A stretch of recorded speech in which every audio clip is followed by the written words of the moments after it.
Film ఇండస్ట్రీకి వెళ్ళి నటుడవుతానంటే ప్రోత్సహించే వారికన్నా భయపెట్టే వెనక్కి లాగేవారే ఎక్కువగా ఉంటారు.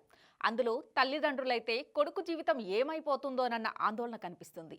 అందుకే ఏ తల్లిదండ్రి అవన్నీ మనకెందుకు, బాగా చదువుకున్నావు, మంచి ఉద్యోగం చేసుకుని ప్రశాంతంగా ఉండక అని చెబుతారు. అలాగని తల్లిదండ్రులంతా అలా ఉంటారని అనుకోవడానికి లేదు.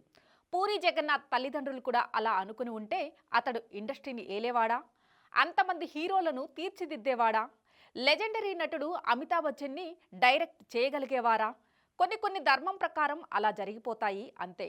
తాజాగా హీరో సుధీర్ బాబు కూడా తన మనోగతాన్ని చెప్పే ప్రయత్నం చేశాడు.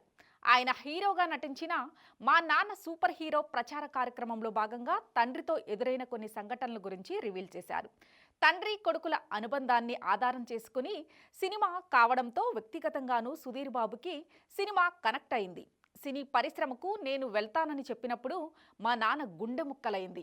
అదృష్టవశాత్తు ఇండస్ట్రీలో ఓ స్థానం దక్కించుకోగలిగాను. అందుకు నాన్న హ్యాపీగా ఉన్నారు. అలా జరగకపోతే పరిస్థితి మరోలా ఉండేదేమో. నాకు తండ్రిపై ఎంతో ప్రేమ ఉన్నా ఎప్పుడూ ఐ లవ్ యూ అని చెప్పలేదు. దగ్గరికి తీసుకుని హత్తుకున్నదీ లేదు. ఆయన్ను ఆలింగనం చేసుకోవాలని ఇప్పటికీ అనిపిస్తుంటుంది, కానీ చేసుకోలేను. అందుకే మా అబ్బాయిలను హక్ చేసుకుంటుంటా. మా నాన్నగారి నుంచి కష్టపడే తత్వం నాకు అలవరింది. ఆయన ఎంతో కష్టపడతారు, నిరంతరం పనిధ్యాసలోనే ఉంటారు అని అన్నారు.